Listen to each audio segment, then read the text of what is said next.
Hey everyone, Wade here from Tutoring, and as always, it's nice to join you.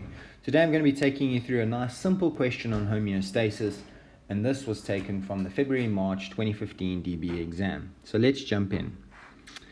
The question asks, or says, define homeostasis for 2 marks.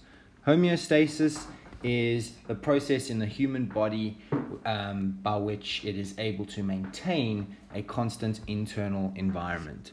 So, what we can simply say it is the maintenance of a constant internal environment in the human body.